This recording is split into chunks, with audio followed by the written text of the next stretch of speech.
네, 현장 플러스 이어갑니다. 저희가 보도를 통해서는 많이 전해드렸었습니다. 중국 증시가 급락하면서 홍콩 H지수 역시 하락을 하고 있고 이를 기초자산으로 하는 ELS의 수익률도 이제 수익률이 아니라 손실률로 계산이 되고 있다라는 얘기 전해드렸는데요. 과연 현재 상황이 어떻고 앞으로는 또 어떻게 될지 함께 가늠해 보도록 하겠습니다. 현재 증권부의 최종근 기자 나와 있습니다. 어서 오십시오. 네, 안녕하세요. 네, 안녕하세요. 네, 저희가 보도를 통해서 많은 분들이 이제 접하기는 하셨겠지만 이 시간 통해서 조금 더 쉽게 한번 풀어 나가 보도록 네네네. 하겠습니다. ELS에 대한 손실 구간에 점차 들어서고 있다. 걱정이 많이 되고 있다 얘기는 들었는데요. 사실 저희가 몇 개월 전이었죠. 네네. ELS에 대해서 한번 강의를 해드린 적이 있었는데 그렇습니다. 네. ELS가 뭔지부터 잠깐 정리를 하고 네. 그다음에 왜 문제가 되고 있는지 한번 체크를 해보죠. 네, 사실 ELS가 굉장히 어려운 상품인데 일단 좀 기초적인 것부터 좀 말씀을 드리면 일단 EL, Equity Linked, 이제 주가가 연계됐다는 뜻이고요. 마지막에 S는 Securities의 약자로 주가 연계 증권 이런 뜻입니다. 그래서 뭐 주가 지수나 개별 종목에 좀 연계해서 미리 정해진 조건에 따라 수익을 주는 상품이고요. 네. 뭐 채권이나 파생 상품 등에 투자를 하고 있습니다. 다만 파생 상품에 투자를 하기 때문에 원금 손실 가능성이 있고요. 다만 원금 초과 손실은 없습니다. 자세한 이야기는 전문가 이야기 한번 들어보겠습니다. ELS는 애초에 일정 부분 이상 빠지지 않으면 쿠폰을 주는 구조입니다. 대부분. 그래서 실질적으로 주가지수가 하락했다 하더라도 일정 부분 밴드 안에서만 움직여주면 그 쿠폰을 받아가시는. 그러면 이제 그 얘기를 해야 될 것 같아요. 일정 밴드 안에만 있다면이라는 조건이 붙어요. 이 조건을 좀 너무 가볍게 여기시는 분들이 나중에 손실을 보고 굉장히 뭐 불만, 컴플레인을 하는 경우도 있습니다만은 각 상품마다 그 조건들을 한번 우리가 체크해 볼 필요가 있을 것 같아요. 네, 그렇습니다. 근데 사실 ELS라는 게 구조화 상품이다 보니까 종류가 굉장히 다양합니다. 그렇죠. 그래서 조건도 정말 다르고 예. 근데 이제 우리나라의 ELS 같은 경우는 대부분 스텝다운 방식을 사용을 하고 있습니다. 좀 예를 들면요. 가령 이제 코스피 200 지수와 홍콩 H 지수를 두 개로 기초 자산으로 삼고 만약에 뭐 6개월 주기로 뭐 90%, 80% 이런 기준을 정해 놓고 만약에 그 구간마다 일정 비율을 넘어서지 않으면 조기 상환되는 시기입니다. 수익을 네. 지급을 하고요. 만약에 이제 그 조기 상환에 실패를 하면 만기까지 가게 되는 것이고, 근데 이 과정에서 만약에 그 이른바 배리어라고 하는데요. 이 부분에 만약에 터치를 하게 되면 이게 녹인이 발생했다고 이렇게 얘기를 합니다. 그래서 그러니까 좀 더 쉽게 밴드를 벗어났을 때 네, 그렇습니다. 손실 구간에 들어간다. 네, 예. 그렇습니다. 그런 부분이 존재를 하고 만약에 이제 만기까지 갔을 때도 그 기존에 정한 그 구간을 벗어날 경우에도 손실이 네. 발생하게 됩니다. 예. 그래서 사실 굉장히 다양한데 어떤 상품 같은 경우는 녹인이 한번 발생을 해도 만기까지 회복이 되면 손실을 보지 않는 상품도 있고요. 네. 단 한 번이라도 녹인에 진입을 하면 손실이 확정되는 그런 상품도 있습니다. 또 이 때문에 녹인을 아예 없앤 ELS도 있습니다. 하지만 이 부분도 녹인만 없다 뿐이지 만기까지 만약에 그 밴드를 벗어나게 되면 손실을 볼 수 있으니까 주의를 하셔야 되고요. 예. 또 최근에 이러한 부분이 좀 불안감이 높아지면서 원금 보장형 ELS, 그러니까 ELB라고 네. 말을 하는데요. 주가 연계 파생 결합 사채입니다. 아이고, 사채인데요. 예. 이 부분도 예금자 보호는 되지 않지만 이제 증권사가 그 상당수 95% 이상을 채권에 투자하고 그 네. 5%를 이제 그 파생에 투자를 하고요. 그래서 채권 이자 때문에 어느 정도 그 원금이 보장되는 구조인데 하지만 이제 그 증권사의 신용으로 발행을 하기 때문에 만약에 파산하게 된다. 그런 경우는 이제 손실을 볼 수가 있습니다. 그렇죠. 파생 상품 혹은 파생 결합 상품이라는 이 상품 종류명에서도 알 수 있듯이 기초 자산을 뭘로 하느냐에 따라서 너무나 무궁무진합니다. 뭐 종류가 제곱으로 종류 수가 붙게 되고요. 여기에 기초 자산을 뭘로 하느냐도 중요할 것 같은데 우리가 지금 따지고자 하는 것은 중국 증시가 급락하면서 홍콩 H지수도 하락을 했고 아무래도 우리나라의 이런 항생지수를 기초자산으로 하는 ELS가 많아서 걱정이다라고까지는 얘기를 들었거든요. 구체적으로 현재 상황 좀 설명해 주시겠어요? 네, 그렇습니다. 일단 지난해 우리나라 ELS의 60%가 넘는 상품 ELS가 홍콩 H지수를 기초자산으로 삼고 있습니다. 예. 이 때문에 중국 증시 폭락에 좀 직격탄을 맞고 있는데요. 홍콩 H지수 같은 경우에는 지난해 4월에 14,000선에까지 치솟았는데 단 9개월 만에 지금 8,000선까지 떨어졌습니다. 네. 어마어마 40% 넘게 추락을 한 거고요.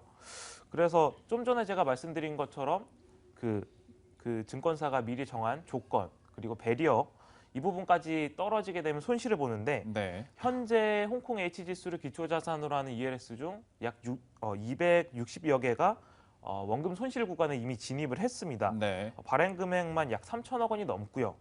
만약 H지수가 6천 이 정도까지 떨어지면 손실 규모가 10조 원에 이를 것이다 이런 분석도 있습니다. 그러니까 약 홍콩 지수가 한 6천에서 7천 선이 되면 거의 대부분 이제 녹인 네네. 구간에 들어선다고 보면 네, 될 것 그렇습니다. 같고 사실 이게 상품 구성을 언제 했느냐 그 시기적인 것도 네, 좀 맞습니다. 중요한 거잖아요. 그러니까 이제 그런데 대체적으로 보면 이제 슬슬 녹인 구간, 손실 구간에 계속 들어서고 있다는 거죠. 네, 그렇습니다. 그래서 아무래도 그 지난해 중국 증시가 굉장히 좋았을 때 예, 그 부분에 또 굉장히 많은 상품들이 발행이 됐기 그랬죠. 때문에 네네. 또 손실이 커진 부분이 있고요. 최근에 이제 ELS에 대한 좀 불안 심리가 고조가 되면서 과거에 이제 2008년에 원화값 급락으로 인한 키코 사태 이 부분하고 또 비교하는 사례도 있습니다.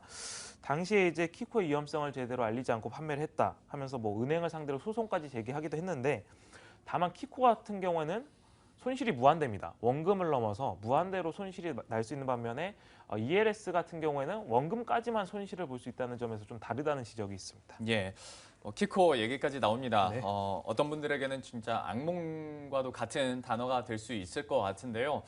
어쨌거나 그런데 이제 좀 궁금해지는 것이 그리고 정말 저도 고객 입장에서 얘기를 한다면 물론 우리가 알아보고 우리가 자산을 투자하는 거지만 증권사에서 어느 정도 운용을 해주는 거잖아요. 네네. 그리고 뭐 중수익 중위험이라고 해서 작년에 네네. 각광을 받은 것도 사실이긴 합니다만은 좀 사태가 이렇게 될 때까지 과연 금융사나 증권사들은 뭘 했을까라는 어찌 보면 좀 무책임하면서도 당연한 질문이 좀 나오는 것 같습니다. 왜 그럴까요?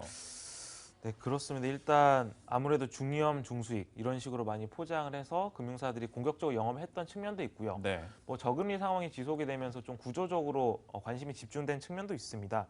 최근에 ELS 손실 공포가 좀 가시화되고 있지만 장점이 전혀 없는 것은 아니고요. 가령 직접 주식에 투자를 하거나 펀드에 투자하면 뭐 만약에 주가가 떨어지거나 지수가 하락하게 되면 바로 손실을 입지 않습니까? 하지만 ELS를 이용하면 이제 주가가 만약에 하락했다 하더라도 그 구간에서만 움직이면 네. 약속된 수익을 받을 수 있다는 점이 가장 큰 장점이고요.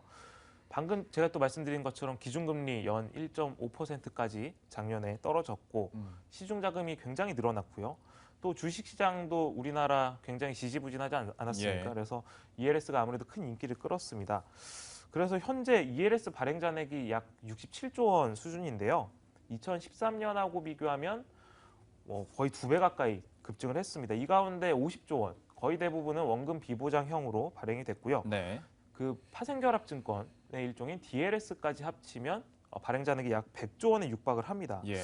하지만 이제 너무 증권사들이 아무래도 어느 정도는 파생 상품의 성격을 갖고 있는데 일반 투자자에게 너무 광범위하게 판매했다 이런 좀 우려의 목소리, 그러니까요. 예. 좀 불만 목소리가 나오고 있고요. 네.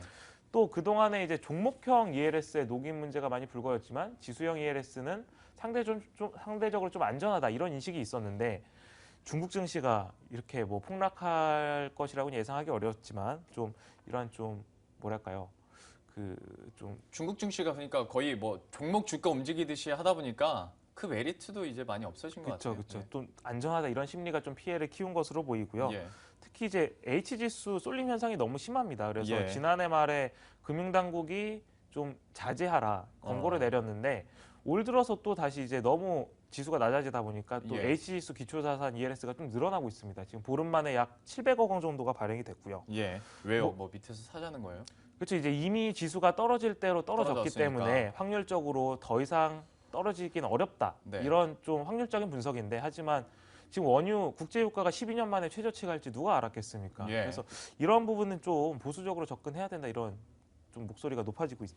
전문가들은 우리들한테 떨어지는 칼날은 잡지 말라고 얘기를 하고 달리는 말에 올라타라고 얘기를 하는데 이런 상품들을 보면 떨어지는 칼날을 잡으면서 다시 이렇게 튀어 올라가길 좀 바라는 것 같아서 고객 입장에서는 좀 억울할 수도 있을 것 같고 아마 ELS에 좀 관심이 많으셨거나 좀 문제였던 것이 광고 같은 경우에도 거의 뭐 주식을 잘 몰라도 ELS는 쉽게 접근할 수 있을 것처럼 좀 광고하는 부분도 있었던 것 같아서 좀 피해가 커지는 것 같습니다. 그리고 얘기를 하다 보니까 DLS 얘기가 잠깐 나와서 그리고 원유 얘기가 나와서 네네네. 말인데요. 원유 DLS도 워낙 많이 떨어져서 손실률이 네. 꽤 크겠네요. 그러면. 그렇습니다. 지금 거의 뭐 100달러 유가가 지금 굉장히 먼 이야기 같지만 얼마 전 이야기입니다. 100달러 예. 선에 거래됐을 때 이제 발행됐던 원유를 기초 자산한 DLS가 거의 대다수 지금 손실 구간에 진입을 했습니다. 약 네. 80%가 지금 녹인에 진입을 했고요. 특히 만기를 맞은 상품의 경우는 뭐 원금의 70%까지 손실을 입었다. 네. 이런 얘기도 있습니다.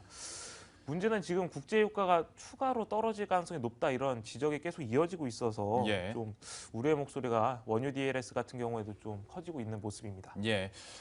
전반적으로 상품 투자 뭐 워낙 요즘에 이자율이 낮다 보니까 많이들 관심 갖긴 합니다만은 지금은 좀 어려운 시기 지나고 있고요. 특히 원유에 대해서도 좀 손실폭이 많으니까요. 조심하셨으면 좋겠습니다. 사실 ELS 자체가 앞서 말씀드린 것처럼 중위험, 뭐 중수인 얘기 나오다 보니까 개인들도 그렇고 기업들도 많이 투자를 했었어요. 일례로 뭐 무학 같은 경우에 이번에 많이 이걸로 이렇게 투자를 하다가 이번에는 큰 손실을 보고 있다는 소식도 들려오고 있는데요.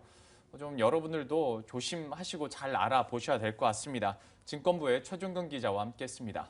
고맙습니다. 네, 감사합니다.